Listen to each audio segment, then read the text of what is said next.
नमस्कार दोस्तों, आपका स्वागत है हमारे YouTube चैनल पर, जहां हम लेकर आते हैं स्पाइन चिलिंग हॉरर कहानियां जो आपको नींद उड़ाने पर मजबूर कर देंगी। आज की कहानी है खूनी हल्दी की रात, एक ऐसी डरावनी घटना जिसे सुनकर आपके होश उड़ जाएंगे। तो चलिए शुरू करते हैं, लेकिन ध्यान रहे रात के अंधेरे में अकेले मत सुनना। हल्दी की रात संध्या पीले जोड़े में बैठी थी। हंसी खुशी का माहौल था, ढोल नगाड़े बज रहे थे, लेकिन जैसे ही हल्दी उसके चेहरे पर लगी, उसकी त्वचा नीली पड़ने लगी। उसकी आंखों में खून उतर आया और वह चीख पड़ी, वह आ रही है, मुझे बचाओ। पल भर में पूरा घर सन्नाटे में डूब गया। संध्या की आंखें सफेद हो गईं। उसकी जुबान से किसी और की आवाज निकली, मुझे मेरी हल्दी वापस दो, वरना हर दुल्हन ऐसे ही मरेगी। गहरे जंगलों के बीच बसा था धनपुर गांव, जहां हवाओं में रहस्य और सन्नाटे का असर महसूस होता था। यहाँ के बुजुर्गों का कहना था कि इस गांव में रात के समय एक अनदेखी शक्ति घूमती है जो इंसानों के जीवन से खेलती है। पर आज गांव में एक अलग ही चहल पहल थी, क्योंकि गांव के सबसे रईस जमींदार विजय प्रताप सिंह की बेटी संध्या की शादी थी। घर में ढोल नगाड़े बज रहे थे, महिलाएं लोक गीत गा रही थीं और मेहमानों का तांता लगा हुआ था।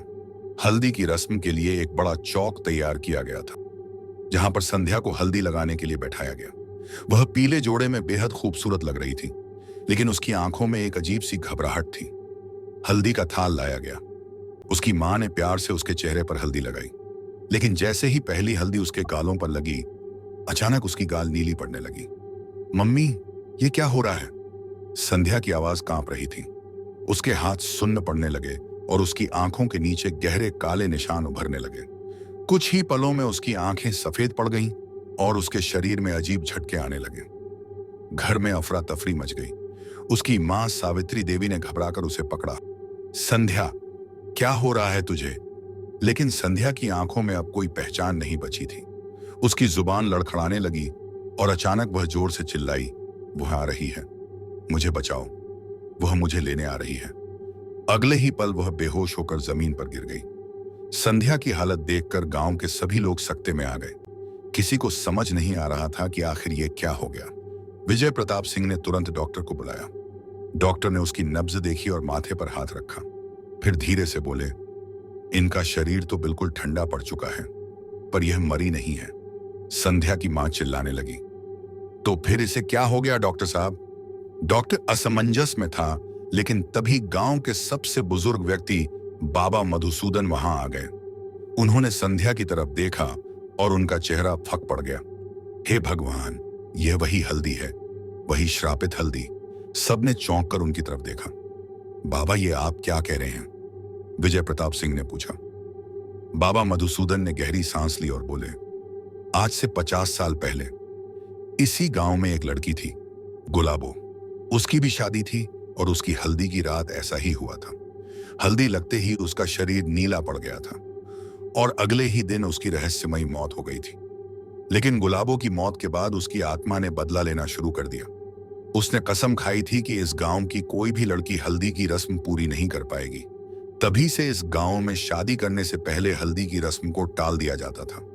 लेकिन तुम लोगों ने यह रस्म करके उसे जगा दिया। घर वालों के चेहरे डर से सफेद पड़ गए। रात के 12 बज चुके थे। संध्या अब भी बेहोश पड़ी थी, लेकिन अचानक उसके शरीर में हलचल हुई। उसकी आंखें खुलीं, पर यह संध्या नहीं थी। उसकी आंखें अब काली और भयावह हो चुकी थीं। कौन हो तुम?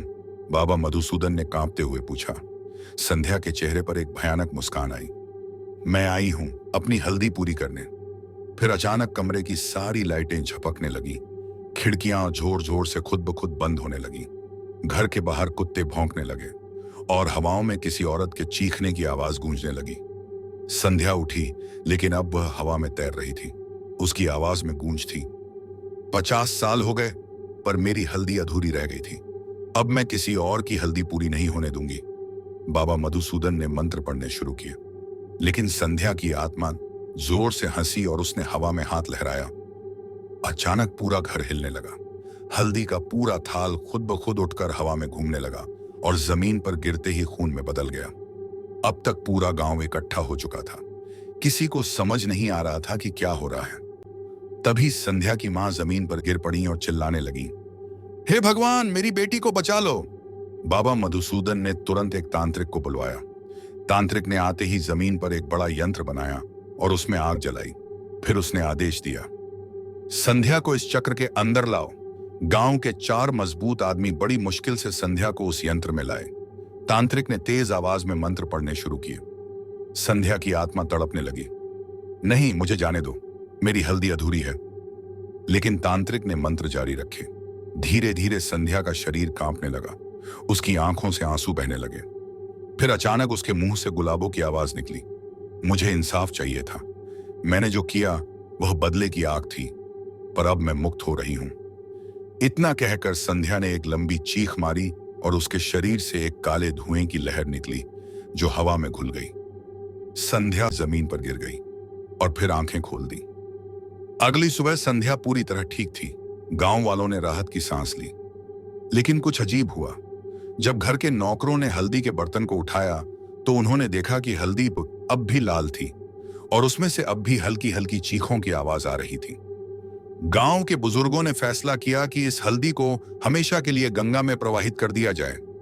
लेकिन जब इसे नदी में डाला गया तो पानी अचानक काला पड़ गया और फिर दूर कहीं हल्की हल्की हंसी सुनाई दी।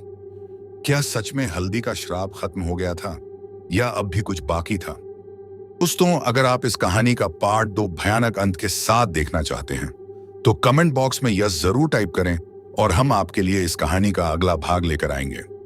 तो दोस्तों, आपको आज की ये कहानी कैसी लगी? अपनी राय हमें कमेंट में जरूर बताएं। अगर आपको ये कहानी पसंद आई हो तो वीडियो को लाइक और शेयर करना बिल्कुल ना भूलें और ऐसी ही और भी खौफनाक और रहस्यमयी कहानियों के लिए हमारे चैनल को सब्सक्राइब कर लें।